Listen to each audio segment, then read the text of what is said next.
Hello friends, कैसे हो आप लोग। आपको यहाँ पे कुछ दिख रहा है, क्या है ये एक एक्सेस टोकन है। JWT एक्सेस टोकन है। देख रहे हो आप कितनी दिक्कत हो रही है बोलने में। इसको इस तरीके से नहीं बोला जाता है। इसका सही प्रोनाउंसिएशन होता है जॉट। ये एक जॉट टोकन है। जॉट टोकन्स क्या होते हैं, क्यों होते हैं, क्यों बनाया गया है, कोड में कैसे इम्प्लीमेंट करना है, API में कैसे यूज़ करना है। आज के बाद आपको इस टॉपिक के रिलेटेड कोई भी डाउट नहीं आने वाला। My name is Ritesh Sangwan. This is Java course part 38। Java language के रिलेटेड जितने भी कंसेप्ट्स हैं सभी को कंबाइन करके एक सिंगल प्लेलिस्ट अवेलेबल है आप लोगों के लिए। लिंक नीचे डिस्क्रिप्शन बॉक्स में है। अगर आप फर्स्ट टाइम चैनल पे आ रहे हो तो हाईली रिकमेंडेड है बेसिक्स को कवर करने के लिए पुराने वीडियोस को जाके चेकआउट कर लो। फिलहाल हम एडवांस कंसेप्ट्स के बारे में बात कर रहे हैं। आज के वीडियो में हम JWT स्टैंडर्ड को समझने वाले हैं और एक डिस्क्लेमर है यहाँ पे, कोड लिखने के लिए मैं जावा लैंग्वेज को यूज़ करूँगा। रिक्वेस्ट है वीडियो पूरा एंड तक देखना, आपको बहुत कुछ नया मिलने वाला है। तो चलिए अब इस वीडियो को स्टार्ट करते हैं। JWT की फुल फॉर्म होती है Jason web token. Jason web token एक ओपन स्टैंडर्ड है जिसको यूज़ करके दो पार्टीज आपस में इंफॉर्मेशन शेयर कर सकती हैं। सिक्योर, कॉम्पैक्ट और सेल्फ कंटेन्ड तरीके से आपस में इंफॉर्मेशन शेयर कर सकती हैं। JWT स्टैंडर्ड के अंदर ये तीन इम्पॉर्टेंट पिलर्स डिफाइंड हैं। आप इन तीनों को नोट करके रख लो। आप वीडियो को देखते जाओ, आपको तीनों का मतलब समझ में आ जाएगा। दोनों पार्टीज जेसन डाटा फॉर्मेट को यूज़ करती हैं इंफॉर्मेशन शेयर करने के लिए। और सबसे इम्पॉर्टेंट, JWT स्टैंडर्ड को स्पेस कंस्ट्रेंट इन्वायरमेंट्स में यूज़ किया जाता है। स्पेस कंस्ट्रेंट इन्वायरमेंट का मतलब हुआ ऐसे इन्वायरमेंट्स जहाँ पे स्पेस की लिमिटेशन होती है। ऐसे इन्वायरमेंट्स कौन से होते हैं? इमेजिन करो HTTP प्रोटोकॉल। HTTP प्रोटोकॉल को यूज़ करके क्लाइंट और सर्वर आपस में कम्युनिकेट करते हैं। HTTP प्रोटोकॉल के अंदर स्पेस लिमिटेशन होती है। फॉर एग्जांपल, HTTP हेडर्स की मैक्सिमम साइज़ 8 किलोबाइट है। कुछ वेब सर्वर्स के अंदर 8 किलोबाइट से कम है, कुछ के अंदर 8 किलोबाइट से ज़्यादा है। But to be on the safe side हम यहाँ पे 8 किलोबाइट एज्यूम करके चलते हैं।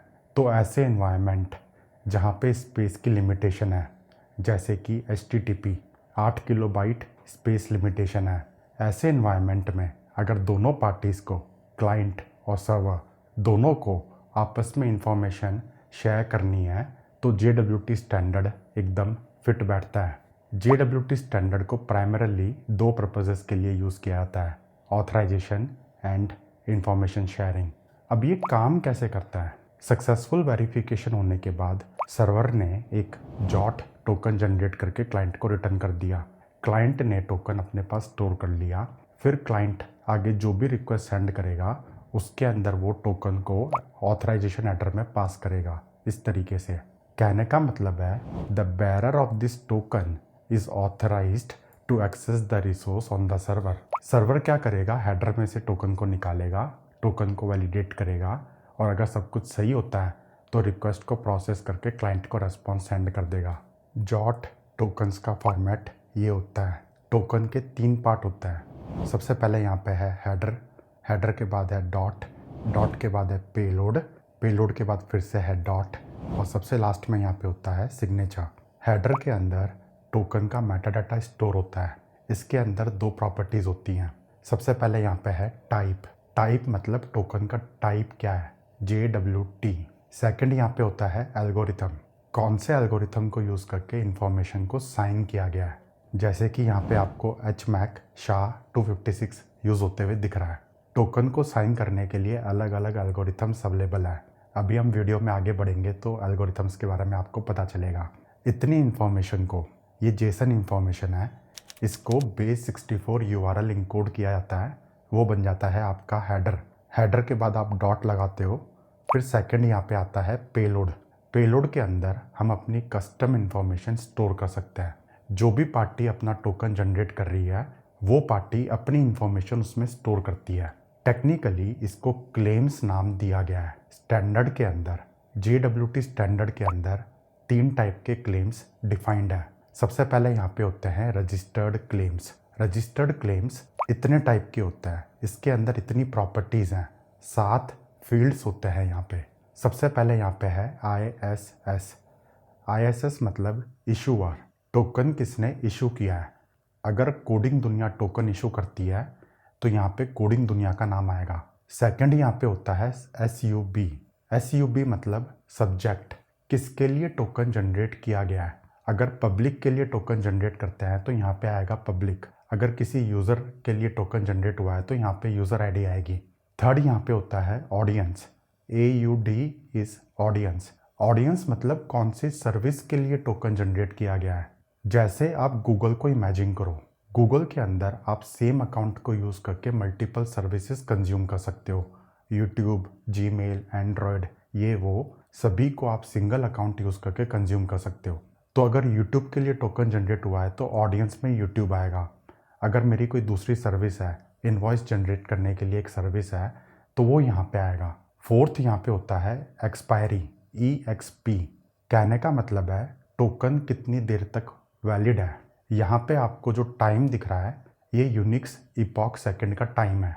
फोर्थ यहाँ पे होता है NBF। NBF मतलब नॉट बिफोर, टोकन को आप इस टाइम से पहले यूज़ नहीं कर सकते। अगेन आपको ये जो टाइम दिख रहा है ये यूनिक्स इपॉक सेकंड फॉर्मेट में है। सिक्स्थ यहाँ पे होता है IAT। IAT मतलब इशूड एट, टोकन कब इशू किया गया है। अगेन आपको यहाँ पे ये जो टाइम दिख रहा है ये यूनिक्स इपॉक फॉर्मेट में है। और सबसे लास्ट में यहाँ पे होता है JTI। JTI मतलब JWT टोकन ID। आप कोई भी एक रैंडम ID को जनरेट करके इसके अंदर स्टोर कर सकते हो। फिर उस ID को आप अपने परसिस्टेंट स्टोरेज में मैप कर सकते हो। ID के बेस पे आप डाटाबेस से डाटा निकाल के लेके आ सकते हो। ये 7 रजिस्टर्ड क्लेम्स होते हैं। रजिस्टर्ड क्लेम्स का मतलब है ये 7 फील्ड्स JWT स्टैंडर्ड के अंदर डिफाइंड है। इसके बाद आते हैं पब्लिक क्लेम्स। पब्लिक क्लेम्स कोई भी कंपनी डिफाइन कर सकती है। जो भी कंपनीज JWT स्टैंडर्ड को यूज़ करती हैं वो अपनी मर्जी से पब्लिक क्लेम्स डिफाइन कर सकती हैं। लेकिन जब भी किसी को पब्लिक क्लेम डिफाइन करना होता है उनको IANA Jason web token registry में जाके उनको रजिस्टर कराना पड़ता है। तो ये एक लंबी चौड़ी प्रोसेस है, आपको फॉर्म भरना पड़ता है, अप्लाई करना पड़ता है, वहाँ से अप्रूवल आता है, उसके बाद आप पब्लिक क्लेम्स को यूज़ कर सकते हो। तो हमें यूज़ करने की ज़रूरत नहीं है, हमारे काम के भी नहीं होते हैं पब्लिक क्लेम्स। अगर आपने एक बार कोई भी क्लेम को पब्लिक बना दिया तो वो सारी जनता को विजिबल हो जाता है। थर्ड यहाँ पे होते हैं प्राइवेट क्लेम्स। प्राइवेट क्लेम्स के अंदर हम अपनी मर्जी से अपने यूज़ केस के हिसाब से कोई भी इंफॉर्मेशन को इनकोड कर सकते हैं, स्टोर कर सकते हैं।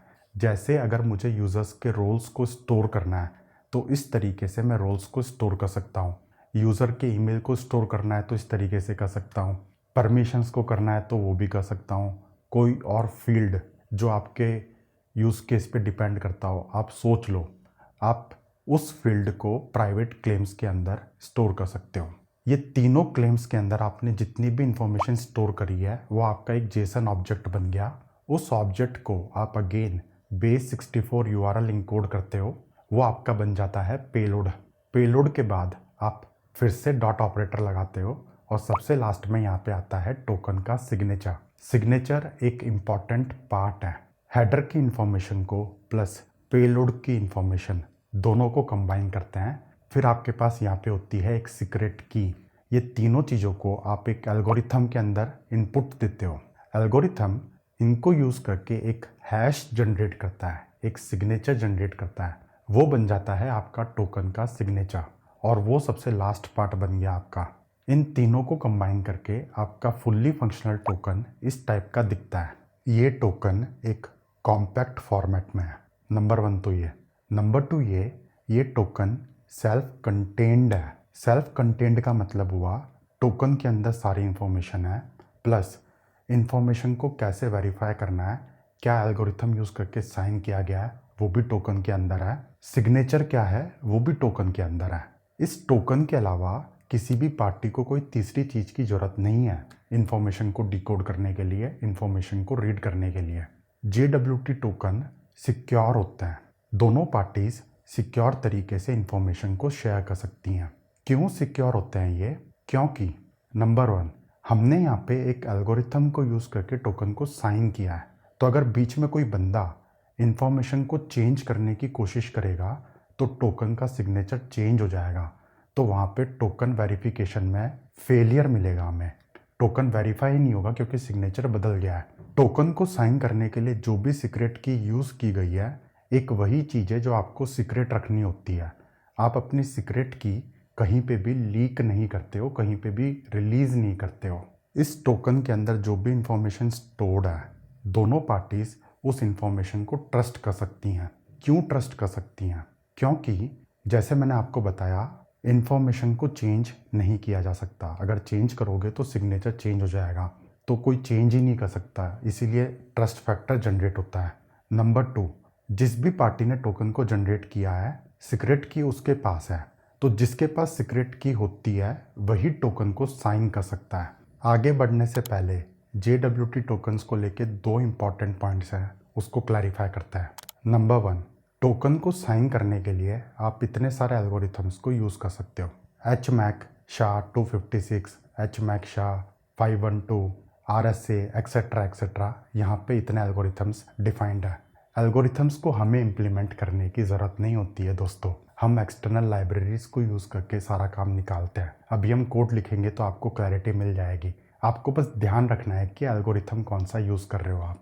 नंबर 2, जॉट टोकन्स को आप साइन भी कर सकते हो, आप सिर्फ इंक्रिप्ट भी कर सकते हो। आप साइन और इंक्रिप्ट दोनों कर सकते हो। साइन करने में और इंक्रिप्ट करने में क्या फ़र्क होता है वो भी आपको आगे जाके क्लैरिटी मिल जाएगी। नेक्स्ट, आप लोगों को मैं 2-3 एडवांस्ड कंसेप्ट्स बताने वाला हूँ। एडवांस कंसेप्ट्स को समझने से पहले आपको एक चीज़ की क्लैरिटी होनी चाहिए। पब्लिक की क्रिप्टोग्राफी क्या होता है? सबसे पहले तो क्रिप्टोग्राफी क्या होता है? क्रिप्टोग्राफी का मतलब होता है किसी भी तरीके से इंफॉर्मेशन को सिक्योरली ट्रांसफ़र करना। एक डिवाइस जब दूसरे डिवाइस से कम्युनिकेट करता है तो वो इंफॉर्मेशन शेयर करता है। इंफॉर्मेशन को शेयर करने से पहले इंफॉर्मेशन को इस तरीके से इनकोड करना ताकि बीच में कोई भी बंदा इंफॉर्मेशन को रीड ना कर सके। इसके लिए हम एल्गोरिथम्स को यूज़ करते हैं, इंक्रिप्शन को यूज़ करते हैं। तो ऐसा ही एक इंक्रिप्शन होता है। पब्लिक की क्रिप्टोग्राफी एक टर्म है, इसके अंदर 2-3 एल्गोरिथम्स हैं। RSA एल्गोरिथम है, एक दूसरा एल्गोरिथम भी है। अभी ये पब्लिक की क्रिप्टोग्राफी एल्गोरिथम में क्या अलग होता है? यहाँ पे ना 2 अलग अलग कीज़ का यूज़ किया जाता है। एक होती है आपके पास पब्लिक की, दूसरी होती है प्राइवेट की। जैसे कि आपको नाम से पता चल रहा है, प्राइवेट की प्राइवेट रखने के लिए होती है, पब्लिक की पब्लिकली डिस्ट्रीब्यूट करने के लिए होती है। पब्लिक की क्रिप्टोग्राफी की सिक्योरिटी इस चीज़ पे डिपेंड करती है कि आपकी प्राइवेट की आप सिक्योर रखो। प्राइवेट की को आपको लीक नहीं होने देना है। पब्लिक की आप डिस्ट्रीब्यूट कर सकते हो, इसमें कोई दिक्कत नहीं है, नाम से ही आपको पता चल रहा है पब्लिक है वो। पब्लिक की क्रिप्टोग्राफी को लेके एक इम्पॉर्टेंट पॉइंट है दोस्तों। पब्लिक की को आप डिस्ट्रीब्यूट करते हो, ये तो आपको पता है। प्राइवेट की आप अपने पास रखते हो। तो डाटा को इंक्रिप्ट करने के लिए आप पब्लिक की को यूज़ करते हो। जिस भी बंदे को आपको डाटा सेंड करना है, मतलब मैंने 2 की जनरेट करी, एक मेरे पास प्राइवेट है, पब्लिक की मैंने जनता को दे दी। अब कोई भी बंदा जनता में से अगर मुझे डाटा सेंड करना चाहता है तो वो मेरी पब्लिक की को यूज़ करके डाटा को इंक्रिप्ट करेगा। कोई भी इंक्रिप्ट कर सकता है, पब्लिक की सबके पास है, ठीक है। डाटा मेरे पास आएगा। डाटा को डिक्रिप्ट करने के लिए प्राइवेट की ज़रूरत होती है। तो जिस बंदे के पास प्राइवेट की होती है वही बंदा डाटा को डिक्रिप्ट कर सकता है। तो अगर मेरे पास प्राइवेट की है तो ये गारंटी होती है कि सिर्फ मैं ही डाटा को देख सकता हूँ। जिस बंदे ने डाटा सेंड करा है वो एकदम शांत होकर बैठ जाएगा, पीस में बैठेगा वो, क्योंकि उसको पता है कि जिसके पास प्राइवेट की होगी वही उसको डिक्रिप्ट कर सकता है। बीच में कोई दूसरा बंदा आके डाटा को नहीं देख सकता। तो मैं उम्मीद करता हूँ आपको ये टर्म्स की क्लैरिटी मिली होगी। पब्लिक की क्रिप्टोग्राफी क्या होता है, क्रिप्टोग्राफी क्या होता है। और पब्लिक की क्रिप्टोग्राफी को इम्प्लीमेंट करने के लिए 2-3 एल्गोरिथम्स हैं। इसमें से जो सबसे फेमस है वो है RSA। तो हम यहाँ पे RSA एल्गोरिथम को यूज़ करेंगे। अब मैं खुद से इम्प्लीमेंट नहीं करने वाला हूँ ये सारी चीज़ों को, मैं बस यहाँ पे एक्सटर्नल लाइब्रेरीज को यूज़ करके कोड लिखने वाला हूँ। कंसेप्ट हमने समझ लिया, हम की जनरेट करेंगे और उस की को अपने जावा कोड में लोड करके टोकन्स को इनकोड करके देखेंगे। अब हम थोड़ा सा रिकैप करते हैं, फंडामेंटली यहाँ पे हो क्या रहा है। देखा जाए तो हमारे पास यहाँ पे एक जेसन इंफॉर्मेशन है। जेसन इंफॉर्मेशन के अंदर की वैल्यू पेयर्स है। उस इंफॉर्मेशन को हम एक एल्गोरिथम यूज़ करके साइन कर रहे हैं। तो सारी की सारी सिक्योरिटी सिग्नेचर पे डिपेंड करती है, किस मैकेनिज्म को यूज़ करके हमने उसको साइन किया है। सिग्नेचर मल्टीपल तरीके से जनरेट हो सकता है। JWT स्टैंडर्ड के अंदर सिग्नेचर को जनरेट करने के अलग अलग फंडे हैं।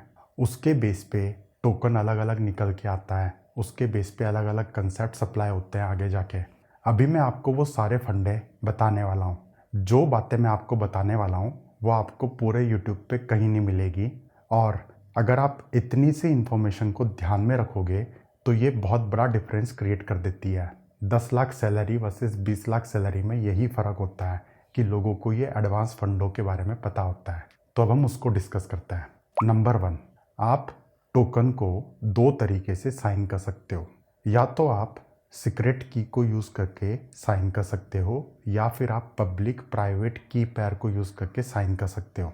अब इन दोनों के अंदर फ़र्क क्या है? अगर आप सीक्रेट को यूज़ करके साइन करते हो तो जिस पार्टी के पास सीक्रेट होता है वही उसको साइन कर सकता है, वही उसको वेरीफाई कर सकता है। अगर आप पब्लिक प्राइवेट की पेयर को यूज़ करके साइन करते हो तो इसके अंदर आप प्राइवेट की को यूज़ करके साइन कर सकते हो। वेरीफाई करने के लिए आपको सिर्फ पब्लिक की ज़रूरत है, प्राइवेट की ज़रूरत नहीं है। अब इसका इम्पैक्ट क्या आता है? इसका इम्पैक्ट हमें बड़ी बड़ी कंपनीज़ में माइक्रो सर्विसेज आर्किटेक्चर में देखने को मिलता है।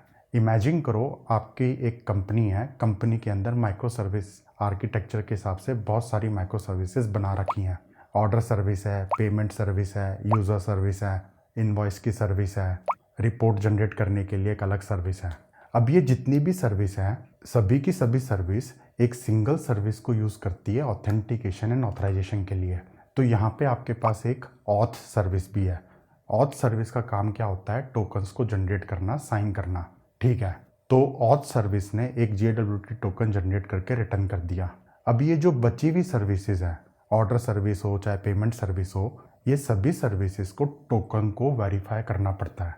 जैसे यूज़र आया, यूज़र ने लॉगिन करा, ऑथ सर्विस ने टोकन जनरेट करा, क्लाइंट को रिटर्न कर दिया। अब यूज़र अपनी प्रोफाइल इन्फॉर्मेशन देखना चाह रहा है, इनवॉइस जनरेट करना चाह रहा है, तो फ्रंट एंड क्या करेगा? वापस से बैक एंड को कॉल करेगा और इस बार आपकी कॉल जाएगी ऑर्डर सर्विस के पास। तो ऑर्डर सर्विस के पास आपको टोकन मिलेगा। अब आपको उस टोकन को वेरीफाई करना है। तो अगर आप सीक्रेट की यूज़ करते हो तो ऑर्डर सर्विस के पास वो सीक्रेट की होनी चाहिए वेरीफाई करने के लिए, जबकि सीक्रेट की तो ऑथ सर्विस के पास है, क्योंकि ऑथ सर्विस ने ही टोकन जनरेट करा है। तो ऑथ सर्विस को बाकी सभी सर्विसेज को सीक्रेट की शेयर करनी पड़ेगी अगर आप सीक्रेट की को यूज़ करते हो। तो दूसरा ऑप्शन क्या है? आप पब्लिक प्राइवेट की पेयर को यूज़ करो। उस केस में क्या होगा?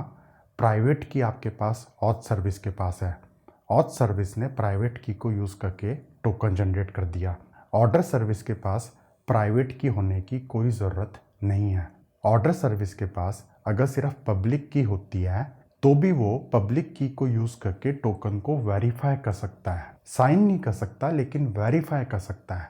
तो ऑथ सर्विस क्या करेगी? एक की पेयर को जनरेट करेगी, पब्लिक की को जनरेट करेगी, प्राइवेट की को जनरेट करेगी। प्राइवेट की उसने अपने पास स्टोर करके रख लिया, पब्लिक की को उसने डिस्ट्रीब्यूट कर दिया। तो ऑथ सर्विस ने पब्लिक की सभी सर्विसेज को डिस्ट्रीब्यूट कर दी। सभी की सभी सर्विस क्या करेंगी? पब्लिक की को यूज़ करके टोकन को वेरीफाई कर सकती है। टोकन को वेरीफाई करने के लिए उनको ऑथ सर्विस को कॉल करने की ज़रूरत नहीं है। तो ये एक बहुत ही मेजर डिफरेंस है दोस्तों। बहुत सारे बंदों को इस कंसेप्ट के बारे में पता नहीं होता है, सीक्रेट की में और पब्लिक प्राइवेट की क्रिप्टोग्राफी में क्या फ़र्क है। मोस्टली बंदों को यहाँ पे पता नहीं होता है। 5 साल एक्सपीरियंस हो चाहे 10 साल एक्सपीरियंस हो, उनके सर के ऊपर से बात जाती है, उनको नहीं पता होता है। इतना सा डिफरेंस अगर आप समझ गए तो 10 लाख और 20 लाख की सैलरी का फ़र्क है ये एक इम्पॉर्टेंट पॉइंट है ना। इस तरीके से अगर आप अपना आर्किटेक्चर डिफाइन करोगे तो यहाँ पे आपने सिस्टम को लूजली कपल्ड बना दिया। टोकन को वेरीफाई करने के लिए आपको ऑथ सर्विस को कॉल करने की ज़रूरत नहीं है। टोकन को वेरीफाई करने के लिए आपको सीक्रेट को शेयर करने की ज़रूरत नहीं है। This is a good software design. Number 2, आप टोकन के अंदर जो भी इंफॉर्मेशन स्टोर करते हो, कोई भी जनता उस इंफॉर्मेशन को देख सकती है। अगर आपने टोकन को सिर्फ साइन किया है तो कोई भी जनता उसको देख पाएगी जिसके पास भी टोकन होगा। जैसे कि ये टोकन मैंने जनरेट करा है, एक वेबसाइट है jwt.io। उस वेबसाइट पे जाके अगर मैं टोकन को कॉपी पेस्ट करता हूँ तो टोकन के पेलोड के अंदर क्या क्या इन्फॉर्मेशन स्टोर्ड है हम देख सकते हैं। ये वाली इन्फॉर्मेशन स्टोर्ड है, ये वाली इन्फॉर्मेशन स्टोर्ड है। इन्फॉर्मेशन सिक्योर होती है, इन्फॉर्मेशन को कोई चेंज नहीं कर सकता। मैं इसमें कोई भी मॉडिफिकेशन करूँगा तो सिग्नेचर बदल जाएगा, वेरिफिकेशन फेल हो जाएगा, लेकिन इन्फॉर्मेशन को देखा जा सकता है। तो आपको टोकन के अंदर ऐसी कोई भी इन्फॉर्मेशन स्टोर नहीं करनी है जो अगर बाहर लीक हो जाए तो दिक्कत हो जाए। यूज़र आईडी वगैरह को आप स्टोर कर सकते हो, दैट इज़ ओके। रोल को आप स्टोर कर सकते हो, बट ईमेल, मोबाइल नंबर, इस टाइप की इन्फॉर्मेशन को आपको टोकन के अंदर स्टोर नहीं करना है। नंबर 3, टोकन को साइन करने के साथ साथ आप टोकन को इंक्रिप्ट भी कर सकते हो। इंक्रिप्ट करने के बाद पेलोड के अंदर जो भी इंफॉर्मेशन होती है उसको कोई भी बंदा नहीं देख सकता। जैसे कि ये मैंने एक टोकन जनरेट करा है, इसके अंदर मैंने पेलोड के डाटा को इंक्रिप्ट करके रखा है। अब अगर मैं इस टोकन को jwt.io वेबसाइट पे जाके कॉपी पेस्ट करता हूँ तो पेलोड के अंदर जो भी इंफॉर्मेशन स्टोर्ड है वो हम सबसे हिडन है, हम उसको नहीं देख पा रहे हैं क्योंकि ये इंक्रिप्टेड डाटा है। इंक्रिप्टेड टोकन्स के अंदर आप कोई सीक्रेट इन्फॉर्मेशन भी स्टोर कर सकते हो। तो ये 3 इंपॉर्टेंट पॉइंट्स JWT स्टैंडर्ड के अंदर डिफाइंड है। जो भी एक्सपीरियंस सॉफ्टवेयर डेवलपर्स होते हैं उनको इन तीनों के बारे में पता होता है, डिफरेंसेस क्या क्या हैं, इंक्रिप्ट करने में, साइन करने में क्या फ़र्क आता है, पब्लिक प्राइवेट की पेयर को और सीक्रेट को यूज़ करने में क्या फ़र्क आता है। यहाँ तक आते आते हमने थ्योरी के पार्ट को कंप्लीट कर लिया है। अब हम क्या करते हैं, जितना भी हमने अभी तक सीखा है सभी चीज़ों को कोड में इम्प्लीमेंट करके देखते हैं। मैंने यहाँ पे अपनी आईडी ओपन कर लिया है। आईडी ओपन करने के बाद मेरे पास यहाँ पे मेन क्लास है, मेन मेथड है। उसके अलावा मेरे पास 2-3 क्लासेस और हैं। अलग अलग यूज़ केसेस के लिए मैंने पहले से कोड लिखा हुआ है। कोड पे डिस्कस करने से पहले एक इम्पॉर्टेंट पॉइंट है दोस्तों, JWT के रिलेटेड जो भी चीज़ें हैं, हेडर, पेलोड, सिग्नेचर, एल्गोरिथम को लगाना, बेस 64 इनकोड करना, ये सारा काम हम नहीं करते हैं। हम एक्सटर्नल लाइब्रेरीज का यूज़ करते हैं। तो सबसे पहले मैं आपको लाइब्रेरी की क्लैरिटी देता हूँ। जावा में JWT स्पेसिफिकेशन को इम्प्लीमेंट करने के लिए एक बहुत ही फेमस लाइब्रेरी है जावा JWT। आप गूगल पे जाओ, गूगल पे जावा JWT टाइप करो, आपको यहाँ पे बहुत सारे सर्च रिजल्ट्स दिख रहे हैं। इसमें से यहाँ पे एक रिजल्ट है auth0 जावा JWT, गिटअप का लिंक है ये। आप इस पर क्लिक करो, लाइब्रेरी का पेज ओपन हो गया। यहाँ पे आपको लाइब्रेरी का डॉक्यूमेंटेशन मिलता है। लाइब्रेरी किन किन फंक्शनैलिटी को इम्प्लीमेंट करती है, कैसे यूज़ करना है, यहाँ पे आपको एग्जांपल्स भी देखने को मिलते हैं। सबसे इम्पॉर्टेंट बात, ये जो लाइब्रेरी है ये मावन रेपोजिटरी पे पब्लिश्ड है। कहने का मतलब है ये पब्लिक है, इसको कोई भी यूज़ कर सकता है। हम अपने कोड में इसी लाइब्रेरी को यूज़ करेंगे। अगर हमें टोकन को सिर्फ साइन करना है, माइंड इट, सिर्फ साइन करना है, इंक्रिप्ट नहीं करना है, तो ये लाइब्रेरी सफिशेंट है, लाइट वेट है। अब हमें इसको अपने प्रोजेक्ट के अंदर ऐड करना है, तो हम कैसे करेंगे? सबसे पहले तो आप इसके कोऑर्डिनेट्स को मार्क कर लो। यहाँ पे ये जो सेक्शन दिख रहा है, डिपेंडेंसी सेक्शन, इसके अंदर आपको ग्रुप आईडी दिख रही है, आर्टिफैक्ट आईडी दिख रही है, वर्जन दिख रहा है, इसको बोलते हैं कोऑर्डिनेट्स। मावन रेपोजिटरी के अंदर बहुत सारी लाइब्रेरीज होंगी, तो हर एक लाइब्रेरी को आइडेंटिफाई करने के लिए यूनिक कोऑर्डिनेट्स होते हैं। हम इसको अपने प्रोजेक्ट के अंदर इंपोर्ट करते हैं। वापस से मैं अपनी आईडी ओपन कर लेता हूँ। आईडी ओपन करने के बाद आप यहाँ पे जाओ, फाइल पे जाने के बाद आप जाओ प्रोजेक्ट स्ट्रक्चर पे जाने के बाद आप यहाँ पे जाओ प्रोजेक्ट लाइब्रेरीज। फिर यहाँ पे ये जो प्लस का साइन दिख रहा है इसको क्लिक करो। यहाँ पे आप फ्रॉम मावन चूज़ करो। इसके बाद आप यहाँ पे कोऑर्डिनेट्स को कॉपी पेस्ट कर दो। जिस फॉर्मेट में वहाँ पे लिखा हुआ था उस फॉर्मेट में नहीं, यहाँ पे दूसरे फॉर्मेट में हम कॉपी पेस्ट करेंगे। सबसे पहले हम यहाँ पे ग्रुप आईडी लिखेंगे, com.auth0, ये ग्रुप आईडी है। कॉलन लगा के आर्टिफैक्ट आईडी जावा JWT, ये आर्टिफैक्ट आईडी है। वापस से कॉलन लगाओ, वर्जन 4.5.0, ये वर्जन है।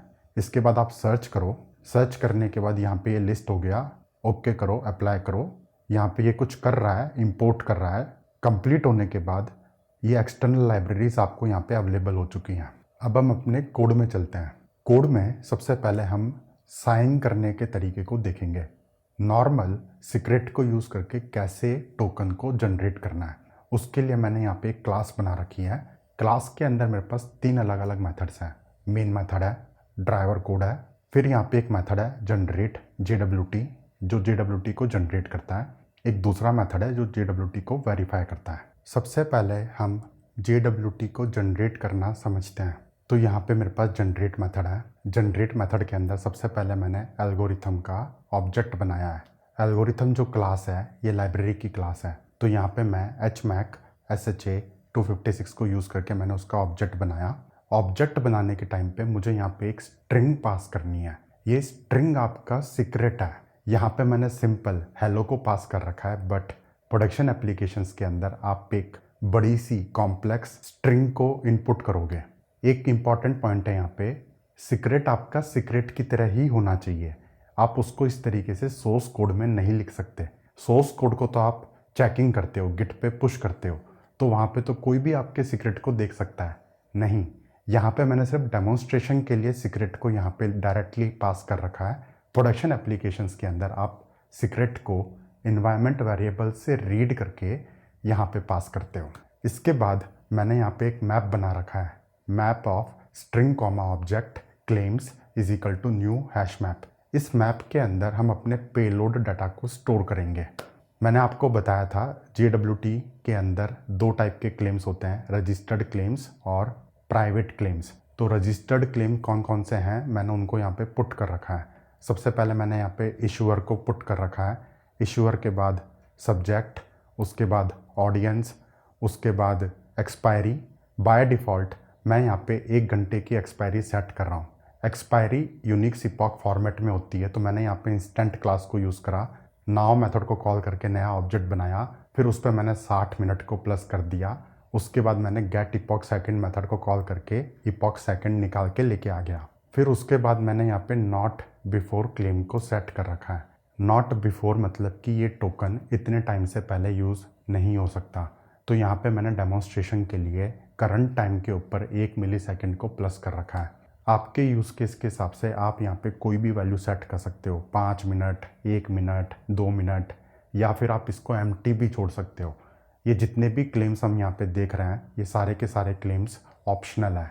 नॉट बिफोर के बाद मैंने यहाँ पे IAT क्लेम को सेट कर रखा है। ये टोकन कब इशू किया गया था, इसके अंदर मैंने करंट टाइम को सेट कर रखा है।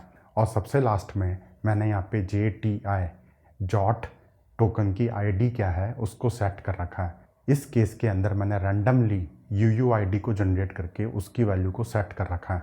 ये जो हमने वैल्यू सेट करी है आप इसको अपने परसिस्टेंट स्टोरेज से मैप कर सकते हो। हमने यहाँ पे जो टोकन जनरेट करा है, टोकन की ID होगी ये वाली ID। इस ID के करस्पॉन्डिंग अगर आपको कोई डाटा स्टोर करना है डाटाबेस में, तो ये ID आपकी यूनिक की बन जाएगी। ये 7 रजिस्टर्ड क्लेम्स होते हैं JWT स्पेसिफिकेशन के अंदर। इसके अलावा हम अपने कुछ प्राइवेट क्लेम्स को भी स्टोर कर सकते हैं। तो मैंने यहाँ पे यूज़र ID को स्टोर कर रखा है डमी 1, यूज़र के रोल्स को स्टोर कर रखा है स्टाफ और मैनेजर। एक इम्पॉर्टेंट पॉइंट है यहाँ दोस्तों, JWT टोकन जेसन के फॉर्म में इंफॉर्मेशन को इनकोड करते हैं। तो जेसन के अंदर की वैल्यू पैस होते हैं। की आपकी हमेशा स्ट्रिंग होती है और वैल्यू का कुछ टाइप होता है। तो आप उसी टाइप की इंफॉर्मेशन को अपने क्लेम्स के अंदर रख सकते हो। आप अपने क्लेम्स के अंदर कस्टम जावा ऑब्जेक्ट को नहीं रख सकते। इमेजिन करो आपने क्लास बनाई स्टूडेंट, तो आप स्टूडेंट क्लास के ऑब्जेक्ट को क्लेम के अंदर स्टोर नहीं कर सकते। क्लेम के अंदर आप सिर्फ string, list, map, double, integer, boolean, date, instant, इतनी टाइप की वैल्यूज़ को ही आप एज ए वैल्यू स्टोर कर सकते हो। इसके बाद क्या करना है हमें? कुछ नहीं करना। मैंने यहाँ पे सिंपल 1 लाइन का कोड लिखा। JWT एक क्लास है, उसके ऊपर एक मेथड को कॉल करा और मैंने यहाँ पे JWT टोकन जनरेट कर लिया। ये जो कोड है ये एक्सटर्नल लाइब्रेरी हैंडल करती है, कैसे जनरेट करना है, क्यों करना है। हमने तो यहाँ पे सिंपल मेथड कॉल करा, उसके अंदर अपने मैप को पास कर दिया, हमें रेस्पॉन्स में एक स्ट्रिंग मिल गई। उस स्ट्रिंग को मैंने यहाँ पे मेथड से रिटर्न कर रखा है। अब हम मेन मेथड के अंदर चलते हैं। मेन मेथड के अंदर सबसे पहले मैंने यहाँ पे जनरेट फंक्शन को कॉल करके टोकन निकाल के लेके आया। उस टोकन को मैंने यहाँ पे सिस आउट करके प्रिंट कर रखा है। फिर उसी टोकन को मैं यहाँ पे वेरीफाई फंक्शन में पास कर रहा हूँ। अब हम टोकन वेरिफिकेशन को समझते हैं। वेरीफाई मेथड के अंदर अगेन सबसे पहले मैंने यहाँ पे एल्गोरिथम क्लास का ऑब्जेक्ट बनाया। जिस एल्गोरिथम को यूज़ करके हमने टोकन जनरेट करा था, हमें यहाँ पे सेम एल्गोरिथम यूज़ करना है। जो सीक्रेट हमने जनरेट करते टाइम पे यूज़ करा था, वही सेम सीक्रेट हमें यहाँ पे वेरीफाई करते टाइम पे भी देना है। इसके बाद मैंने JWT वेरीफायर का ऑब्जेक्ट बनाया और यहाँ पे मैं कुछ चेक्स लगा रहा हूँ, जैसे इशूअर ये होना चाहिए, सब्जेक्ट ये होना चाहिए, ऑडियंस ये होना चाहिए। ठीक है, वेरीफायर का ऑब्जेक्ट बन गया। इसके बाद मैंने वेरीफाई मेथड को कॉल करा, उसके अंदर JWT स्ट्रिंग को पास करा और उसके आगे गेट क्लेम्स मेथड को कॉल करा क्लेम निकालने के लिए। रेस्पॉन्स में हमें एक हैश मैप मिला है, स्ट्रिंग कॉमा क्लेम। जो भी क्लेम्स हमने स्टोर करे थे, वो सारी क्लेम की इन्फॉर्मेशन को हम यहाँ पे निकाल सकते हैं। जैसे कि हमने रोल्स को स्टोर करा था, तो मैं यहाँ पे रोल्स को निकाल के लेके आ रहा हूँ। रोल्स हमारे क्या थे? List of string. तो यहाँ पे जब मैं क्लेम के अंदर से रोल्स को निकालूंगा, तो मैंने यहाँ पे एज लिस्ट मेथड को कॉल कर रखा है और उसके अंदर मैंने स्ट्रिंग डॉट क्लास पास कर रखा है। कहने का मतलब है मुझे लिस्ट ऑफ स्ट्रिंग चाहिए, तो ये मेरे को रोल्स मिल गए जो मेरे टोकन के अंदर है। API को कॉल करने में हमें क्या रोल्स चाहिए वो हमें पता होता है, हमें ये रोल चाहिए। API को कॉल करने में जो भी रोल चाहिए, अगर वो टोकन के अंदर अवेलेबल होते हैं तो हमारा ऑथराइजेशन सक्सेस हो जाता है, हम रिक्वेस्ट को प्रोसेस करते हैं। तो उसको चेक करने के लिए इस तरीके से कोड लिखा जाता है। मैंने यहाँ पे सिंपल फॉर लूप चला के चेक कर रखा है कि जो भी रोल मुझे चाहिए वो सारे के सारे रोल्स टोकन के अंदर है या नहीं है। टोकन जनरेट करते टाइम पे हमने यूज़र आईडी को भी स्टोर करा था एज ए इंटीजर, तो मैंने यहाँ पे क्लेम के ऊपर यूज़र आईडी को निकाला एज ए इंटीजर, उसको भी मैंने यहाँ पे सिस आउट करके प्रिंट कर रखा है। अब हम प्रोग्राम को रन करते हैं। प्रोग्राम को रन करा मैंने, आपको ये वाला आउटपुट दिख रहा है। टोकन जो जनरेट हुआ था वो यहाँ पे प्रिंट हो चुका है। उसके बाद हमने वेरीफाई किया था, सक्सेसफुली वेरीफाई हो चुका है। टोकन के अंदर ये वाले रोल्स स्टोर थे, टोकन के अंदर ये यूज़र आईडी स्टोर थी। ठीक है, अब दोस्तों यहाँ पे एक इम्पॉर्टेंट पॉइंट है। जिस सीक्रेट को यूज़ करके हमने टोकन जनरेट करा था, वही मैंने यहाँ पे वेरीफाई करने के टाइम पे दे रखा है। अगर मैं सीक्रेट को बदल देता हूँ तो क्या होगा? ऑब्वियसली हमारा वेरिफिकेशन फेल हो जाएगा। इसको करके देखते हैं। मैं यहाँ पे सीक्रेट की वैल्यू को चेंज कर देता हूँ। वैल्यू चेंज करी मैंने। अब मैं दोबारा से प्रोग्राम को रन करता हूँ। प्रोग्राम को रन करा मैंने, मेरे को ये वाला आउटपुट दिख रहा है। टोकन तो मेरा यहाँ पे जनरेट हो चुका है, लेकिन वेरीफाई करने के टाइम पे हमें यहाँ पे एक्सेप्शन दिख रही है। एक्सेप्शन के मैसेज को देख के आपको पता चल रहा है कि सीक्रेट अलग अलग है। ठीक है, इसी तरीके से अगर मैं किसी क्लेम की वैल्यू को चेंज कर देता हूँ तो भी हमारा वेरिफिकेशन फेल हो जाएगा। इमेजिन करो, इशूअर हमारा था कोडिंग दुनिया, यहाँ पे मैं कुछ और यूज़ करता हूँ एज ए इशूअर, और मैं क्या करता हूँ, सीक्रेट को सही कर देता हूँ। इशूअर हमारा अलग है, सीक्रेट हमारा सही है, तो इस टाइम पे भी हमारा वेरिफिकेशन फेल होगा, क्योंकि ये सारी चीज़ों को वेरीफाई किया जाएगा, इशूअर, ऑडियंस, सब्जेक्ट। अब मैं वापस से प्रोग्राम को रन करता हूँ। प्रोग्राम को रन करा मैंने, आपको ये वाला आउटपुट दिख रहा है। टोकन जनरेट हो चुका है, लेकिन वेरीफाई होने के टाइम पे अगेन हमें फिर से एक्सेप्शन मिली है, और इस टाइम एक्सेप्शन के मैसेज को देख के आप पता लगा सकते हो कि इशूअर क्लेम मैच नहीं हुआ है। ठीक है, अब यहाँ पे एक इम्पॉर्टेंट पॉइंट है दोस्तों। यहाँ पे जब मैंने JWT वेरीफायर का ऑब्जेक्ट बनाया, तो उस टाइम पे मैंने ये सारे वेरिफिकेशंस सेट कर रखे हैं, इशूअर, ऑडियंस, सब्जेक्ट। आप चाहो तो इसको मैन्युअली भी कर सकते हो। जैसे हमने क्लेम्स के अंदर से रोल्स को निकाला और फिर रोल्स को मैच करा, तो आप वैसे भी कर सकते हो। आप यहाँ पे वेरीफाई मत करो, लाइब्रेरी को वेरीफाई करने का मत बोलो, आप क्लेम के अंदर से इशूअर को निकालो और फिर उसको वेरीफाई करो। कभी कभी क्या होता है ना कि कुछ टोकन्स के अंदर आप इशूअर को सेट करते हो, कुछ टोकन्स के अंदर इशूअर को सेट नहीं करते हो, तो ये कस्टम अगर लॉजिक आपको लगाना है तो आप इफ एल्स कंडीशंस को यूज़ करके यहाँ पे लगा सकते हो। मैं उम्मीद कर रहा हूँ आपको इतना कोड समझ में आया होगा। यहाँ पे मैंने सीक्रेट को यूज़ करके JWTs को जनरेट करा है और वेरीफाई करा है। अब हम क्या करते हैं, पब्लिक की क्रिप्टोग्राफी को यूज़ करके टोकन्स को साइन करते हैं। वहाँ पे दो की हमें जनरेट करनी है, एक पब्लिक की, एक प्राइवेट की। फिर हम क्या करेंगे, अपने कोड के अंदर उन की को लोड करेंगे, और जब हम एल्गोरिथम का ऑब्जेक्ट बनाएंगे तो RS से एल्गोरिथम का ऑब्जेक्ट बनाएंगे। तो इसको करके देखते हैं। सबसे पहले हमें की जनरेट करनी है। तो की जनरेट करने का तरीका क्या होता है मैं आपको बताता हूँ। आप क्या करो, अपना टर्मिनल ओपन करो। मैंने यहाँ पे अपना टर्मिनल ओपन कर लिया है। टर्मिनल ओपन करने के बाद जिस फोल्डर में आपको की को जनरेट करना है आप वहाँ पे cd करो। cd करने के बाद आपको एक कमांड रन करनी है। कमांड क्या है? ये वाली open SSL Jain RSA -out की का कोई नाम, उसके बाद बाइट 2048 बिट्स, ये मेरे की लेंथ है। तो ओपन SSL एक कमांड है, उसके अंदर मैंने जैन RSA को दिया, मतलब कि एक RSA की जनरेट करके दो मुझे। -out मतलब कि की का नाम क्या होगा, फाइल का नाम क्या होगा जहाँ पे आउटपुट स्टोर होगा। उसके बाद 2048 की लेंथ, एंटर मारोगे आपकी की जनरेट हो जाएगी। यहाँ पे ls करोगे, आपको यहाँ पे एक फाइल दिख रही है, .pem फाइल दिख रही है, ये आपकी प्राइवेट की है। आप इसको कैट करो तो आपको यहाँ पे की का डाटा दिख रहा है। अभी हमने प्राइवेट की जनरेट करा है। प्राइवेट की के अंदर से हम पब्लिक की को निकाल सकते हैं। तो कैसे निकालते हैं, उसके लिए हम एक और कमांड रन करते हैं। कमांड क्या है? ये वाली कमांड है, open SSL RSA -in। Input low आप ये वाली फाइल का, यहाँ पे मैंने अपनी प्राइवेट की फाइल का नाम दे रखा है। उसके बाद -pub out मतलब कि पब्लिक की को आउट करो, एरो लगा के आउटपुट फाइल का नाम। आउटपुट फाइल का नाम ये है। प्राइवेट की होती है .pem फॉर्मेट में, पब्लिक की होती है .pub एक्सटेंशन में। मतलब कमांड को रन करो आप, आपकी पब्लिक की एक्सट्रैक्ट हो चुकी है।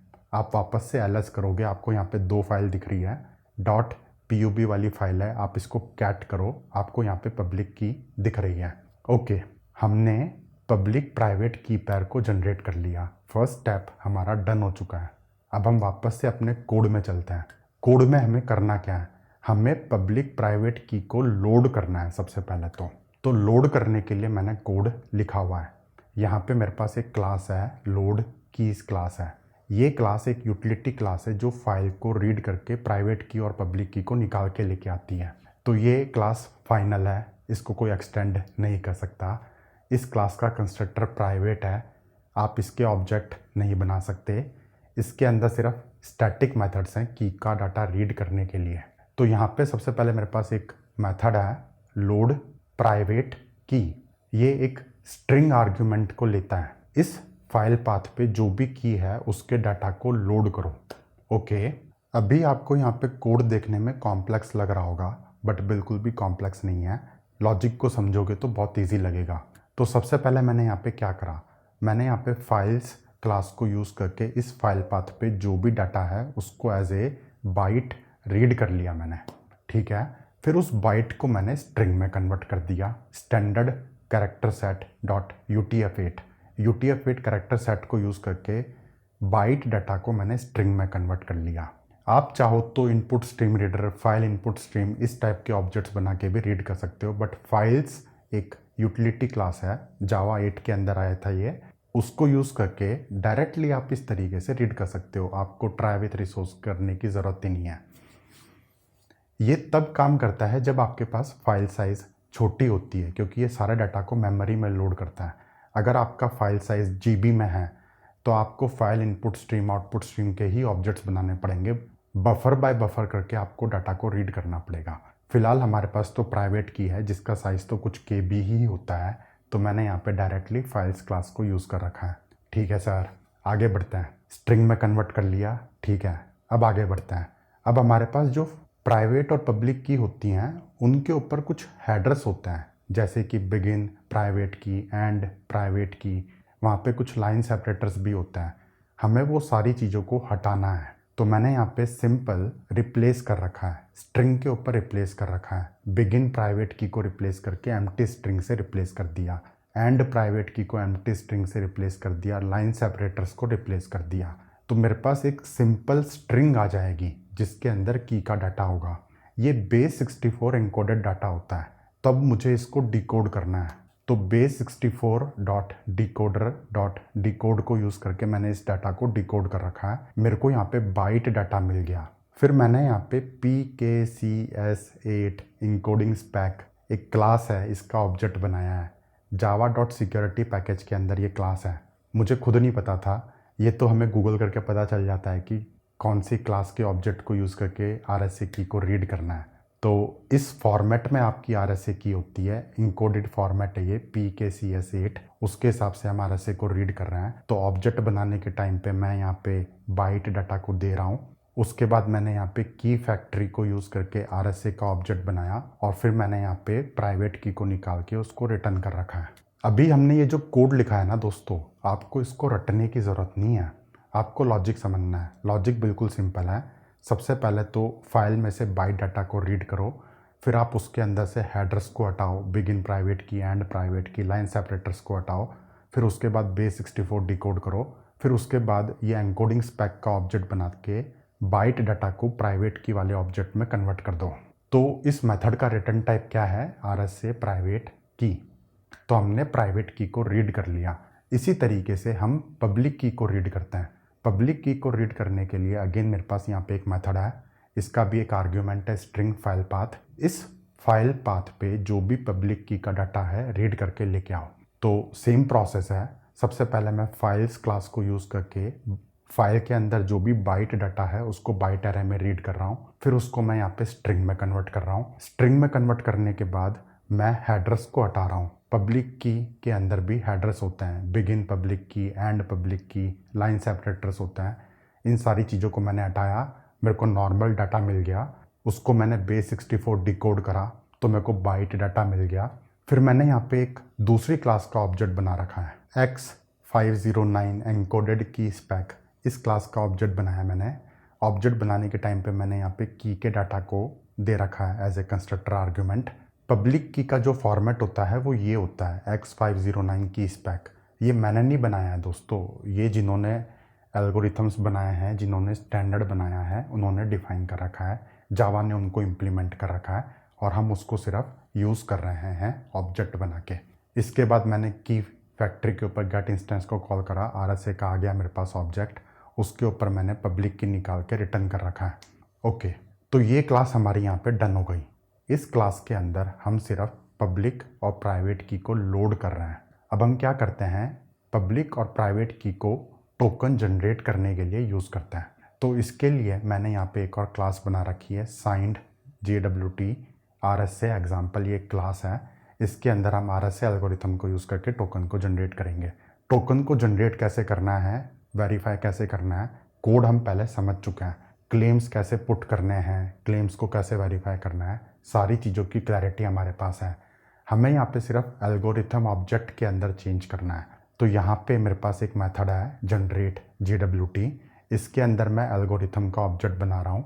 ऑब्जेक्ट बनाने के टाइम पे मैं यहाँ पे RSA एल्गोरिथम को यूज़ कर रहा हूँ और उसके अंदर मुझे पब्लिक और प्राइवेट की ऑब्जेक्ट्स को देना है। तो मैं यहाँ पे लोड कीज़ वाले क्लास को कॉल करके पहले प्राइवेट की निकाल के लाया, पब्लिक की निकाल के लाया, उन दोनों ऑब्जेक्ट्स को मैंने एल्गोरिथम के ऑब्जेक्ट में दिया, मेरे को एल्गोरिथम का ऑब्जेक्ट मिल गया।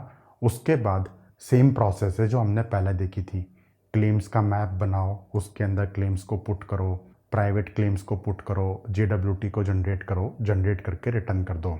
फिर हमारे पास मेन मेथड है, मेन मेथड के अंदर मैंने जनरेट वाले मेथड को कॉल करा, जनरेट टोकन मुझे मिल गया, उसको मैंने सिस आउट करके प्रिंट कर रखा है।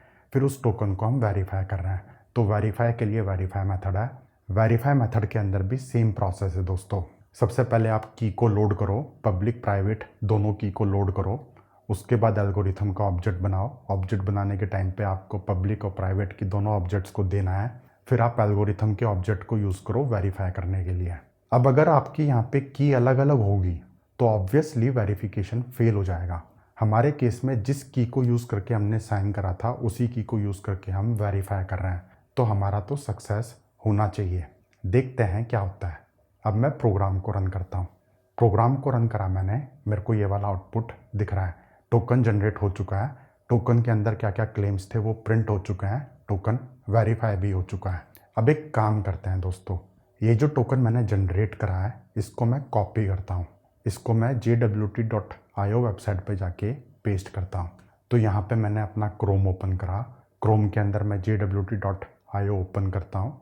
इसके अंदर ये जो डीबगर वाला सेक्शन है इसके अंदर अपने टोकन को पेस्ट करता हूँ। अब हमें यहाँ पे टोकन की इंफॉर्मेशन दिख रही है। टोकन का टाइप क्या है, JWT, एल्गोरिथम क्या है, RS256। टोकन के अंदर क्या क्या क्लेम्स स्टोर थे हमें यहाँ पे दिख रहा है। इशूअर कौन है, कोडिंग दुनिया। सब्जेक्ट क्या है, पब्लिक। ऑडियंस क्या है, ऑर्डर सर्विस। एक्सपायरी क्या है, ये है। नॉट बिफोर ये है। इशूड एट है, यूज़र आईडी है, रूल्स हैं। ये सारी इन्फॉर्मेशन हमें यहाँ पे दिख रही है। जो भी हमने टोकन के अंदर इन्फॉर्मेशन पुट करी थी बिल्कुल सही है, यहाँ पे वेरीफाई हो चुका है। अब यहाँ पे एक पॉइंट है दोस्तों, जैसे कि मैंने आपको कहा था, अगर आप सिर्फ टोकन को साइन करते हो, इंक्रिप्ट नहीं करते हो, तो पेलोड के अंदर जो भी इंफॉर्मेशन होती है उसको सारी जनता देख सकती है। जिसके हाथ में टोकन लग जाएगा वो इन्फॉर्मेशन को देख सकता है। तो हमें यहाँ पे इन्फॉर्मेशन दिख रही है। अब अगर आप चाहते हो तो आप पेलोड की इन्फॉर्मेशन को जनता से हाइड कर सकते हो। कैसे? टोकन को साइन करने के साथ साथ पेलोड के डाटा को आप इंक्रिप्ट भी कर सकते हो। तो अब हम इसका कोड लिख के समझेंगे। इसके लिए आपको पहले एक बात बताता हूँ मैं। अभी तक मैंने जावा JWT लाइब्रेरी को यूज़ करके साइन वगैरह किया। अब हमें टोकन को इंक्रिप्ट भी करना है। तो इंक्रिप्ट वाली फंक्शनैलिटी उस लाइब्रेरी के अंदर नहीं है, वो लाइट वेट लाइब्रेरी है। 99% यूज़ केसेस यहाँ पे आके ख़त्म हो जाते हैं कि भैया साइन कर दिया हमने, दैट्स इट। हमें इंक्रिप्ट करने की ज़रूरत ही नहीं है, क्योंकि हम टोकन के अंदर सीक्रेट इन्फॉर्मेशन को स्टोर नहीं करते। Email, mobile number, etcetera etcetera, ये सारी इन्फॉर्मेशन टोकन के अंदर नहीं होती। अभी तक मैंने जितनी इन्फॉर्मेशन टोकन के अंदर स्टोर करी है, रोल्स, यूज़र आईडी वगैरह वगैरह, ये ओके है। अगर किसी को पता भी चल जाएगा कि टोकन का रोल क्या है, स्टाफ और मैनेजर, तो क्या ही फ़र्क पड़ेगा, क्या कर लेगा वो? कुछ नहीं कर सकता ना। बस उसको ये पता चल जाएगा कि ये टोकन एक स्टाफ वाले यूज़र का है। हाँ ठीक है, होने दो, हु कैर्स। बट अगर आपको सीक्रेट इन्फॉर्मेशन को ट्रांसमिट करना है दो पार्टीज़ के बीच में, तो आप इंक्रिप्ट भी करोगे। इंक्रिप्ट करने के लिए एक दूसरी लाइब्रेरी है, निम्बस ओजे प्लस JWT। ये एक लाइब्रेरी है जो साइन भी करती है, इंक्रिप्ट भी करती है। हम चाहें तो साइन करने के लिए भी इस निम्बस वाली लाइब्रेरी को यूज़ कर सकते हैं, बट ये थोड़ा सा कॉम्प्लेक्स है यार। जावा JWT में ना साइन करना सिंपल है। मैप बनाओ, मैप के अंदर क्लेम्स को पुट करो, 2 लाइनों में आप वेरीफाई कर सकते हो, 2 लाइनों में आप साइन कर सकते हो। इसके अंदर कुछ लंबा कोड होता है। सबसे पहले हम लाइब्रेरी का इंट्रोडक्शन लेते हैं। आप गूगल पे जाओ, निम्बस ओजे प्लस JWT टाइप करो, आपको यहाँ पे ये लिंक दिखेगा। कनेक्ट टू आईडी का एक लिंक है, ये लाइब्रेरी है जो इसने बनाई है। कनेक्ट टू आईडी एक कंपनी है, उन्होंने बनाई है। यहाँ पे आपको लाइब्रेरी का डॉक्यूमेंटेशन दिख रहा है। आप चाहो तो इसको डिटेल में पढ़ सकते हो, मैं तो पढ़ चुका हूँ तभी तो मैं आपको बता रहा हूँ। तो हम ना डायरेक्टली कोड में चल के इसको समझते हैं। हमने RSA को समझ लिया, की को लोड करना समझ लिया, की को जनरेट करना समझ लिया। बस एक ही चीज़ बची हुई है कि टोकन को इंक्रिप्ट कैसे करते हैं, उसको देखते हैं। अगेन मैंने यहाँ पे अपनी आईडी ओपन कर ली है। आईडी ओपन करने के बाद सबसे पहले तो मुझे लाइब्रेरी को ऐड करना है। तो अगेन आप यहाँ पे जाओ, फाइल के आगे प्रोजेक्ट स्ट्रक्चर, यहाँ पे लेफ्ट साइड में लाइब्रेरीज के बाद यहाँ पे ये प्लस का मार्क है, आप इसको क्लिक करो। फ्रॉम मावन आएगा, यहाँ पे चूज़ करो। आप यहाँ पे मावन कोऑर्डिनेट्स को एंटर करो। निम्बस ओजे प्लस JWT के जो मावन कोऑर्डिनेट्स हैं आपको यहाँ पे डालने हैं। ग्रुप आईडी क्या है, com.nimbus.ds, कॉलन लगा के आर्टिफैक्ट आईडी क्या है, जावा ओजे JWT। वर्जन क्या है, लेटेस्ट वर्जन है 10.0.2। ओके करो। लाइब्रेरी लोड हो रही है। थोड़ी देर में लोड होने के बाद आपकी लाइब्रेरी प्रोजेक्ट में ऐड हो जाएगी। आपसे पूछेगा कौन से प्रोजेक्ट में ऐड करना है, इस प्रोजेक्ट में ऐड करना है। ओके करो, अप्लाई करो, दैट्स इट। अब हम इस लाइब्रेरी के क्लासेस को अपने कोड के अंदर इंपोर्ट करके यूज़ कर सकते हैं। तो मैंने यहाँ पे एक क्लास बना रखी है, इंक्रिप्टेड JWT एग्जाम्पल। इसके अंदर भी अगेन हमारे पास 3 मेथड्स हैं। मेन मेथड है, जनरेट करने के लिए एक मेथड है, वेरीफाई करने के लिए एक मेथड है। सबसे पहले हम जनरेट करते हैं। तो जनरेट करने के टाइम पे मैं यहाँ पे पब्लिक की को लोड करता हूँ। तो लोड करने के लिए जो मैंने क्लास बना रखी है उसी क्लास के मेथड को कॉल कर रहा हूँ। मेरे को यहाँ पे RSA पब्लिक की मिल गई। इसके बाद हम अपने क्लेम्स को डिफाइन करते हैं। तो क्लेम्स के लिए मैंने यहाँ पे एक बिल्डर क्लास का ऑब्जेक्ट बना रखा है, JWT claim set dot builder. इसका मैंने ऑब्जेक्ट बनाया। ये जो क्लास है ये निम्बस ओजे प्लस JWT लाइब्रेरी के अंदर क्लास है। तो उसी क्लास को मैंने यहाँ पे यूज़ करके उसका ऑब्जेक्ट बना रखा है। अब हम इसके अंदर अपने क्लेम्स को पुट करेंगे। हमारे क्लेम्स क्या क्या हैं, रजिस्टर्ड क्लेम्स हैं, प्राइवेट क्लेम्स हैं। तो सभी को मैं यहाँ पे सेट कर सकता हूँ। सबसे पहले मैंने यहाँ पे इशूअर को सेट कर रखा है, सब्जेक्ट, ऑडियंस। इसके बाद आते हैं expiry, not before, issued at. तो ये लाइब्रेरी डेट वाले ऑब्जेक्ट पे चलती है। वहाँ पे तो हमने डायरेक्टली इंस्टेंट को यूज़ करके इपॉक सेकंड को सेट कर रखा था। हमें यहाँ पे डेट का ऑब्जेक्ट देना है, तो पहले मैंने यहाँ पे इंस्टेंट का ऑब्जेक्ट बनाया। एक्सपायरी क्या है, अभी जो टाइम हुआ है उससे 1 घंटे तक टोकन वैलिड रहेगा, तो मैंने इंस्टेंट का ऑब्जेक्ट बना दिया। ये मेरा एक्सपायर टाइम है। इसी तरीके से मैंने नॉट बिफोर टाइम का इंस्टेंट का ऑब्जेक्ट बना दिया, इशूड एट का इंस्टेंट का ऑब्जेक्ट बना दिया। फिर इन तीनों को मैं यहाँ पे क्लेम सेट बिल्डर वाले ऑब्जेक्ट पे सेट कर रहा हूँ। Set expiration time, set issue time, set not before time, और यहाँ पे डेट का ऑब्जेक्ट ले रहा है ये। तो डेट के ऊपर फ्रॉम मेथड है जो क्या करता है, इंस्टेंट को डेट के ऑब्जेक्ट में कन्वर्ट कर देता है। फिर मैंने यहाँ पे JWT ID को सेट कर रखा है। UUID को यूज़ करके मैंने एक रैंडम UUID को जनरेट करके उसको आईडी की तरह यूज़ करा है। फिर हम यहाँ पे कुछ कस्टम क्लेम्स भी सेट कर सकते हैं, जैसे कि मैंने यहाँ पे यूज़र आईडी को सेट कर रखा है, यूज़र के रोल्स को सेट कर रखा है। फिर मैंने यहाँ पे एक JWE हेडर क्लास का ऑब्जेक्ट बनाया। JWT टोकन के 3 पार्ट्स होते हैं, हेडर, पेलोड, सिग्नेचर। तो ये हेडर पार्ट को दिखाता है।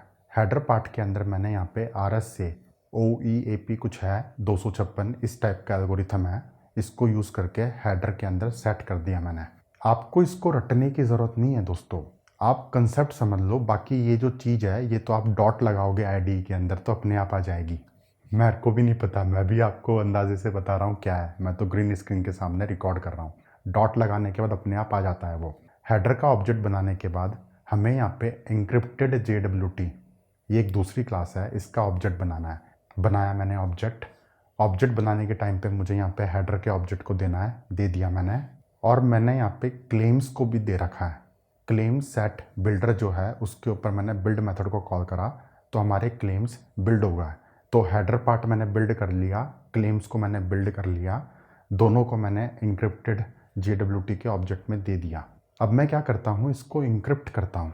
इंक्रिप्ट करने के लिए मैंने यहाँ पे RS से इंक्रिप्टर का ऑब्जेक्ट बना रखा है और इसके अंदर मैंने अपने पब्लिक की को पास कर रखा है एज ए कंस्ट्रक्टर आर्ग्यूमेंट। उसके बाद JWT ऑब्जेक्ट के ऊपर मैंने इंक्रिप्ट मेथड को कॉल करा और RS से इंक्रिप्टर को दे दिया। इसके बाद JWT के ऊपर मैं सीरियलाइज मेथड को कॉल करता हूँ, तो हमें यहाँ पे स्ट्रिंग रिप्रेजेंटेशन मिल जाएगा, उसको मैंने रिटर्न कर दिया। तो अभी जो मैंने कोड लिखा है दोस्तों, आपको इसको रटना नहीं है, आप कंसेप्ट पे फोकस करो। कंसेप्ट क्या है, पब्लिक की को आप लोड करो, नंबर 1 तो ये। नंबर 2 ये, आपको जो भी क्लेम्स पुट करने हैं आप एक क्लेम्स का ऑब्जेक्ट बनाओ। क्लेम सेट बिल्डर एक क्लास है, उसके ऊपर आपको जो भी क्लेम्स डालना है डालो, बिल्डर का ऑब्जेक्ट है आपके पास। फिर आप यहाँ पे हेडर बनाओ। हेडर के अंदर 2 इन्फॉर्मेशन होती है, जैसे उसका टाइप क्या है, इंक्रिप्शन वगैरह क्या यूज़ हो रखा है, वो इन्फॉर्मेशन हमने यहाँ पे हेडर में दे रखी है। इसके बाद मैंने इंक्रिप्टेड JWT का ऑब्जेक्ट बनाया। इसके अंदर मैंने हेडर को दिया, क्लेम्स को दिया, RS से इंक्रिप्टर का ऑब्जेक्ट बनाया इंक्रिप्ट करने के लिए, और उसके ऊपर इंक्रिप्ट मेथड कॉल करके मेरे को यहाँ पे इंक्रिप्टेड JWT मिल गया। सीरियलाइज करने के बाद वो टू स्ट्रिंग में बदल जाता है, स्ट्रिंग फॉर्म में बदल जाता है। अब हम मेन मेथड के अंदर चलते हैं। मेन मेथड के अंदर सबसे पहले मैंने यहाँ पे जनरेट मेथड को कॉल करके JWT को जनरेट करा, सिस आउट करके मैंने उसको प्रिंट कर रखा है। अब हमें इसको वेरीफाई करना है। वेरीफाई करने के लिए मेरे पास वेरीफाई मेथड है। वेरीफाई मेथड में मैं JWT स्ट्रिंग को दे रहा हूँ एज ए आर्ग्यूमेंट। अब हम वेरीफाई मेथड के अंदर चलते हैं। वेरीफाई मेथड के अंदर सबसे पहले तो मुझे अपनी प्राइवेट की को लोड करना है, तो मैंने यहाँ पे अपनी पुरानी वाली क्लास के ऊपर लोड प्राइवेट की मेथड को कॉल करके RS से प्राइवेट की को लोड कर लिया। इंक्रिप्टेड JWT एक क्लास है, उसके ऊपर पार्स मेथड है, उसको मैंने कॉल करा तो जो स्ट्रिंग है मेरी वो एक इंक्रिप्टेड JWT के ऑब्जेक्ट में बदल गई। फिर हमें इसको डिक्रिप्ट करना है। डिक्रिप्ट करने के लिए मैंने RS से डिक्रिप्टर का ऑब्जेक्ट बनाया और कंस्ट्रक्टर में मैंने अपनी प्राइवेट की को दे रखा है। फिर इंक्रिप्टेड JWT के ऑब्जेक्ट पे मैंने डिक्रिप्ट मेथड को कॉल करा, आर्ग्यूमेंट में मैंने RS से डिक्रिप्टर को दिया, तो ये JWT हमारा डिक्रिप्ट हो चुका है दोस्तों। अब हम इसमें से अपने क्लेम्स को निकाल सकते हैं। JWT के ऑब्जेक्ट के ऊपर मैंने गेट क्लेम सेट मेथड को कॉल करा तो मुझे JWT क्लेम सेट का ऑब्जेक्ट मिल गया। ये हमारे क्लेम्स हैं, 1 बाय 1 करके सिस आउट कर रखा है मैंने सारे क्लेम्स को। इशूअर कौन है सिस आउट कर रखा है, audience, subject, issued at, expiry, not before, JTI, user के रोल्स क्या क्या हैं उसको सिस आउट कर रखा है, यूज़र की ID क्या है उसको सिस आउट कर रखा है। अब हम प्रोग्राम को रन करते हैं। प्रोग्राम को रन करा मैंने, मेरे को ये वाला आउटपुट दिख रहा है। JWT मेरा यहाँ पे प्रिंट हो चुका है टोकन। उसके बाद वो डिक्रिप्ट हुआ, डिक्रिप्ट होने के बाद उसके अंदर क्या क्या क्लेम्स स्टोर हैं, सारी क्लेम्स प्रिंट हो रखे हैं। ये जो टोकन जनरेट हुआ है ना, इस टोकन के अंदर पेलोड के डाटा को कोई नहीं देख सकता, तो हम इसको वेरीफाई भी करना चाहेंगे। तो मैं क्या करता हूँ, टोकन को यहाँ से कॉपी करता हूँ। कॉपी किया मैंने, अब मैं ID को क्लोज कर देता हूँ। मैं उम्मीद कर रहा हूँ आपको अभी तक का कोड समझ में आया होगा। ID को मैंने क्लोज करा। अब मैं वापस से अपने क्रोम को ओपन करता हूँ, jwt.io वेबसाइट को ओपन करता हूँ। यहाँ पे ये जो डीबगर का सेक्शन है, इसके अंदर मैं अपने JWT को कॉपी पेस्ट करता हूँ। किया मैंने कॉपी पेस्ट, ये मेरे को दिख रहा है यहाँ पे। ओहो, ये क्या हो गया, यहाँ पे ये जो पेलोड का डाटा है ना, ये तो अननोन फॉर्मेट में आ रहा है। पेलोड के डाटा को कोई नहीं देख सकता। अब हमने JWT को इंक्रिप्ट कर दिया, अब भगवान भी आके इस पेलोड के डाटा को नहीं देख सकते। दुनिया से सिक्योर हो गया है ये। अगर आपको सीक्रेट इंफॉर्मेशन किसी को भेजनी है तो आप इस तरीके से इंक्रिप्ट करके भेज सकते हो। हेडर की इंफॉर्मेशन क्या है वो हमें दिख रही है यहाँ पे। हेडर तो ऑब्वियसली विजिबल होगा, उसमें तो ऐसी कोई इन्फॉर्मेशन है ही नहीं जो किसी के काम की हो। टाइप क्या है, JWT एल्गोरिथम फलाना डिमाका, 2-3 चीज़ें ही हैं इसके अंदर। दोस्तों, वीडियो एंड करने से पहले एक चीज़ और बची हुई है। अगर आपको याद हो तो पुराने वीडियो में हमने वेब एप्लीकेशंस को डेवलप करना सीखा था। वहाँ पे मैंने स्प्रिंग फ्रेमवर्क को यूज़ करके एक सिंपल वेब एप्लीकेशन को डेवलप करा था। लॉगिन और रजिस्टर 2 API को इम्प्लीमेंट किया था। सक्सेसफुल लॉगिन होने के बाद सर्वर को एक्सेस टोकन जनरेट करके रिटर्न करना है, तो वहाँ पे भी मैंने JWT टोकन को जनरेट किया था। उस टाइम पे मैंने वहाँ पे जो भी कोड लिखा था उसके बारे में मैंने कोई डिस्कशन नहीं किया था, क्योंकि हमें आज के कंसेप्ट्स के बारे में पता ही नहीं था। अब हमने इसको सीख लिया है, तो एक बार पुराने कोड में चल के देखते हैं वहाँ पे क्या कहानी है। मैंने यहाँ पे पुराना वाला कोड ओपन कर लिया है। यहाँ पे मेरे पास सर्विसेज नाम का एक पैकेज है। इसके अंदर मेरे पास एक इंटरफेस है JWT सर्विस। इसके अंदर 2 मेथड है, जनरेट JWT, वेरीफाई JWT। इस इंटरफेस को इम्प्लीमेंट करने के लिए एक डिफ़ॉल्ट इम्प्लीमेंटेशन क्लास है, डिफ़ॉल्ट JWT सर्विस। इस क्लास के अंदर आप यहाँ पे देखो, मैंने इंटरफेस के मेथड्स को इम्प्लीमेंट कर रखा है, और मेथड के इम्प्लीमेंटेशन में मैंने उसी तरीके से कोड लिखा है जिस तरीके से हमने आज के वीडियो में कोड लिखा था। यहाँ पे मैंने एल्गोरिथम को यूज़ करके एल्गोरिथम का ऑब्जेक्ट बनाया। उसके बाद क्लेम्स मेरे पास एज ए आर्ग्यूमेंट आ रहे हैं मेथड, उन क्लेम्स को और एल्गोरिथम को यूज़ करके मैंने JWT को जनरेट कर रखा है। यहाँ पे बस एक इम्पॉर्टेंट पॉइंट है, यहाँ पे ये जो सीक्रेट है ना, सीक्रेट को मैं डायरेक्टली हार्ड कोड नहीं कर रहा हूँ अपने कोड के अंदर। मैंने आपको कहा था प्रोडक्शन एप्लीकेशंस के अंदर हम इन्वायरमेंट वेरिएबल से रीड करते हैं, तो यहाँ पे ये जो सीक्रेट कोड है इसको मैं ऐप प्रॉपर्टीज़, एक ऑब्जेक्ट है उसमें से निकाल रहा हूँ। ये ऑब्जेक्ट प्रॉपर्टीज़ फाइल के अंदर जो भी प्रॉपर्टीज़ रखी होती हैं उसको लोड करता है। तो ये कंसेप्ट स्प्रिंग के रिलेटेड है, ये बात की बात है, बट JWT के रिलेटेड जो भी कोड है वो सेम टू सेम जैसा हमने आज लिखा है वैसा ही है। आई होप आपको इसकी क्लैरिटी मिली होगी। अभी इस एप्लीकेशन के अंदर एक टॉपिक बचा हुआ है, बिगक्रिप्ट पासवर्ड हैशिंग, उसको हम आने वाले वीडियो में देखेंगे। ओके, आज के लिए फ्रेंड्स इतना ही। JWT स्टैंडर्ड की जो भी कहानी थी, एक वीडियो में हमने सारी कहानी को ख़त्म कर दिया। पहले हमने स्टैंडर्ड को समझा, साइन करना, इंक्रिप्ट करना, पब्लिक की क्रिप्टोग्राफी, ये सारी चीज़ें क्या होती हैं उस पर डिस्कशन करा, कंसेप्ट पे फोकस करा। उसके बाद हमने कोड भी लिख के देख लिया। मैंने यहाँ पे जावा को यूज़ करा है। अगर आपको कोई दूसरी लैंग्वेज आती है तो आप उसको यूज़ कर सकते हो। जावा में मैंने जावा की लाइब्रेरीज को यूज़ करा है। सभी लैंग्वेजेस के अंदर JWT स्टैंडर्ड को इम्प्लीमेंट करने के लिए लाइब्रेरीज अवेलेबल है। पाइथन में है, गोलैंग में है, जावास्क्रिप्ट में है। आज के वीडियो में हमने जो भी कोड लिखा है सारा का सारा कोड गिटहब पे अवेलेबल है, लिंक नीचे डिस्क्रिप्शन बॉक्स में है। आप कोड को डाउनलोड करो, अपने सिस्टम पे ओपन करो और रन करो। जैसे मैंने यहाँ पे रन करा है आप सेम तरीके से रन कर सकते हो, आपको और क्लैरिटी मिलेगी। अगर आपको आज की वीडियो को लेके कोई भी डाउट है तो नीचे कमेंट सेक्शन में पोस्ट ज़रूर करना। मैं उम्मीद करता हूँ आज के वीडियो से आपकी ज़िंदगी में कुछ वैल्यू एडिशन हुआ होगा। अगर आपको वीडियो पसंद आया है तो वीडियो को लाइक ज़रूर कर देना। अगर आपने चैनल को सब्सक्राइब नहीं किया है तो सब्सक्राइब कर लो, बेल आइकन को भी प्रेस कर दो। मिलते हैं अगले वीडियो में गाइस, तब तक के लिए take care and good luck to you. Thanks for watching, love you all.